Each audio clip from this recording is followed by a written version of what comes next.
Recently vibrant Gujarat global summit 2024 हुआ। ये एक ग्लोबल बिजनेस इवेंट था जिसका inauguration prime minister Narendra Modi ने किया। इसमें PMO office, world leaders and कई सेंट्रल मिनिस्टर्स इन्वॉल्व थे। एंड इस इवेंट के साथ कई क्वेश्चंस उठने लगे, जैसे कि बाकी की स्टेट्स ने भी बिजनेस इवेंट्स होस्ट किए हैं, लेकिन उसमें PMO office and central ministers involve नहीं थे। एंड आपको रेडिट, एक्स एंड कोरा में काफी सारे पोस्ट मिल जाएंगे कि why everything is coming to Gujarat.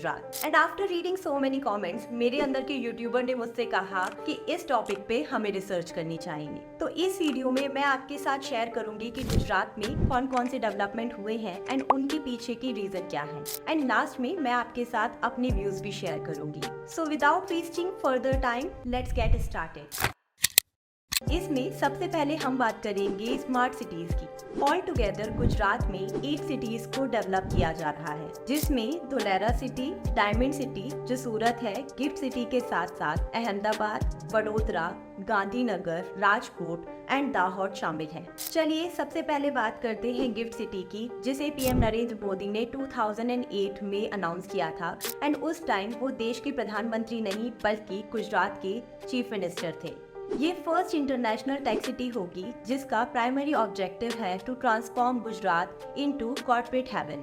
Next है धुलेरा सिटी, जिसे प्राइम मिनिस्टर नरेंद्र मोदी ने 2013 में अनाउंस किया था एंड उस टाइम भी वो गुजरात के सीएम थे। ये एक फ्यूचर मेगा प्रोजेक्ट है जिसमें सस्टेनेबिलिटी पे फोकस किया गया है। इसमें world class infrastructure, play system के साथ साथ इंटरनल एंड एक्सटर्नल कनेक्टिविटी पे भी फोकस किया गया है। उसी के साथ सूरत स्मार्ट सिटी डेवलपमेंट का भी पार्ट है। Gift city and Dholera city का डिसीजन तब लिया गया जब प्राइम मिनिस्टर नरेंद्र मोदी गुजरात के सीएम थे। And Surat already diamond work के लिए फेमस था, तो इट सीम्स ओके। लेकिन अब बात करते हैं नेशनल स्मार्ट सिटी मिशन की, जो गवर्नमेंट ऑफ इंडिया ने स्टार्ट किया है। इस मिशन के अंदर इंडिया की 100 सिटीज को डेवलप करने का प्लान है जो सस्टेनेबल एंड सिटीजन फ्रेंडली होंगी। इस लिस्ट में उत्तर प्रदेश, तमिलनाडु, महाराष्ट्र, कर्नाटका एंड मध्य प्रदेश को ऑलरेडी गुजरात से ज्यादा स्मार्ट सिटीज मिली है। सो दिस शोज कि यहाँ पर बायसनेस नहीं दिखती। दूसरे नंबर पे हम बात करेंगे समर ओलंपिक्स 2036 की। अक्टूबर 2023 को मोदी जी ने अनाउंस किया कि इंडिया पूरी तरह से ट्राई करेगा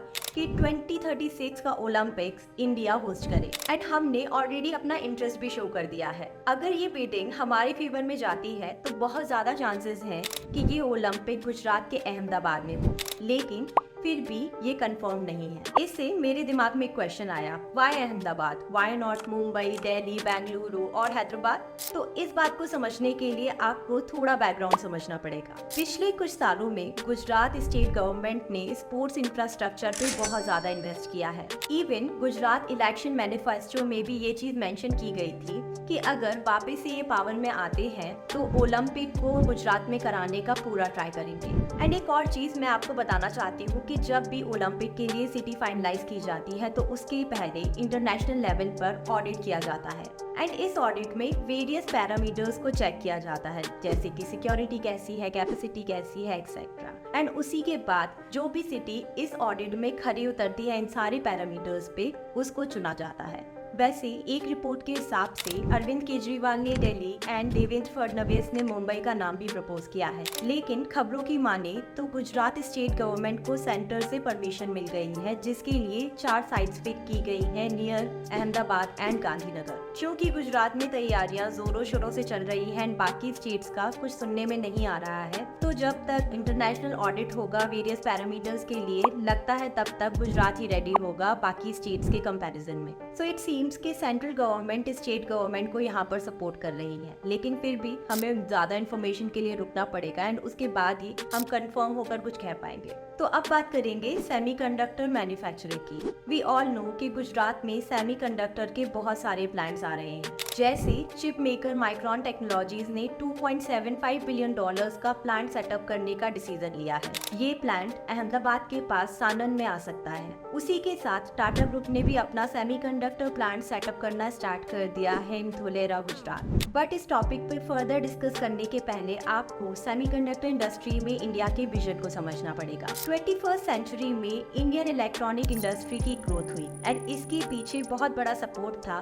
government subsidy and government policies का। अगर हम इंडियन इलेक्ट्रॉनिक्स मार्केट की बात करें तो ये कंजम्पशन के हिसाब से एक बहुत ही बड़ा मार्केट है। ये मार्केट 2012 में $69.6 बिलियन से बढ़कर 2020 में $200 बिलियन तक पहुंच गया। एंड इसी विजन को समझते हुए स्टेट गवर्नमेंट्स ने भी इस अपॉर्चुनिटी को देखा and Gujarat was the first state to launch its own semiconductor policy, जो लॉन्च हुई थी 2022 में।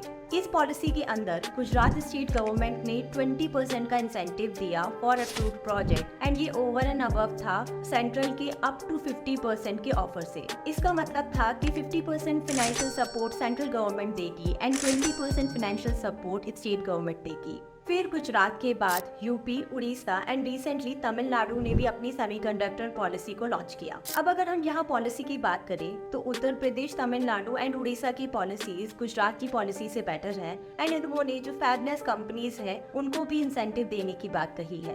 But still maximum projects are going to Gujarat. उसी के साथ टाटा एयरबस एयरक्राफ्ट का C295 प्रोजेक्ट इनिशियली महाराष्ट्र में आने वाला था, लेकिन लेटर ऑन सेंट्रल गवर्नमेंट ने ये अनाउंस किया कि ये प्रोजेक्ट भी अब गुजरात में आएगा। चलिए अब बात करते हैं ट्रांसपोर्ट सिस्टम की। अब अगर मैं ट्रांसपोर्टेशन की बात करूं तो शायद आपने सुना होगा कि गुजरात के सूरत में एक वर्ल्ड क्लास नए टर्मिनल का इनॉग्रेशन रिसेंटली हुआ है। सूरत गुजरात की सेकंड लार्जेस्ट सिटी है एंड यहाँ की टर्मिनल इंफ्रास्ट्रक्चर बहुत एडवांस है compare to other capital cities such as Ranchi, Patna and Coimbatore. उसी के साथ जैसा कि आपको पता है कि पहली बुलेट ट्रेन भी मुंबई से अहमदाबाद के लिए जाएगी। बट अगर हम राइडरशिप डेटा को देखें तो हैदराबाद बैंगलोर, चेन्नई बैंगलोर, हैदराबाद चेन्नई एंड हैदराबाद मुंबई ज्यादा डिमांडिंग एंड स्ट्रेटेजिक है। At the same time Gujarat के अहमदाबाद के पास ऑलरेडी मेट्रो है एंड गांधीनगर वाली मेट्रो भी जल्दी ही ऑपरेशनलाइज होने वाली है। उसी के साथ बाकी सिटीज जैसे सूरत, वडोदरा एंड राजकोट में भी जो मेट्रो कंस्ट्रक्शन वर्क है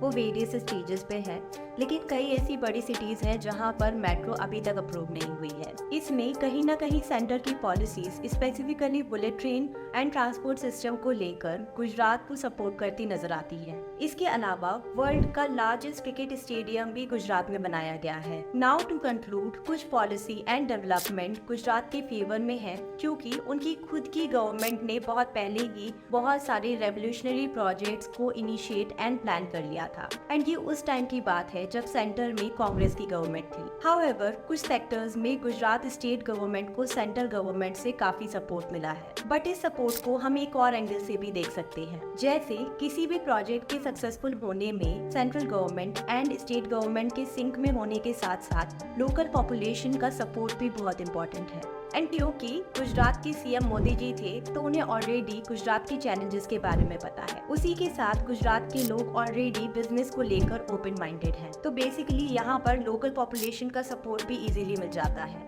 फिर state government and central government में एक कंसेंसस बनाना भी बहुत आसान है जो प्रोजेक्ट इम्प्लीमेंटेशन को स्मूथ बना देता है। फर्दर अगर आप किसी इंटरनेशनल कंपनी को बिलियंस ऑफ डॉलर्स किसी न्यू जनरेशन टेक्नोलॉजी में इन्वेस्ट करने के लिए कह रहे हैं तो आप चाहेंगे कि हर चीज बहुत ही ज्यादा स्मूथ हो। एंड ये इन्वेस्टमेंट स्ट्रेटेजिकली एंड जियोपॉलिटिकली भी बहुत ज्यादा इम्पोर्टेंट है, तो centre might want to play safe and centre in projects के लिए ऐसी स्टेट को चुनेगी जहां पर प्रोसेसेस बहुत कंट्रोल हो एंड ब्यूरोक्रेसी में भी इजीली चीजों को हैंडल किया जा सके। एंड इन प्रोजेक्ट्स के लिए हमें एक और बात भी ध्यान में रखनी पड़ती है कि इनके लिए इंटरनेशनल लेवल पर भी अदर कंट्रीज पिच कर रही होती हैं, तो हम नहीं चाहेंगे कि एक भी गलती हो जिससे कि हमारा नाम वर्ल्ड लेवल पर खराब हो। But obviously balance is very important for sustainable growth and our future development. तो होप बाकी की स्टेट्स भी तेजी से ग्रो करें। आप इस बारे में क्या सोचते हैं मुझे कमेंट सेक्शन में जरूर बताइए and hope you like this content. अगर आपको कंटेंट अच्छा लगा है तो प्लीज शेयर करें एंड सब्सक्राइब करें।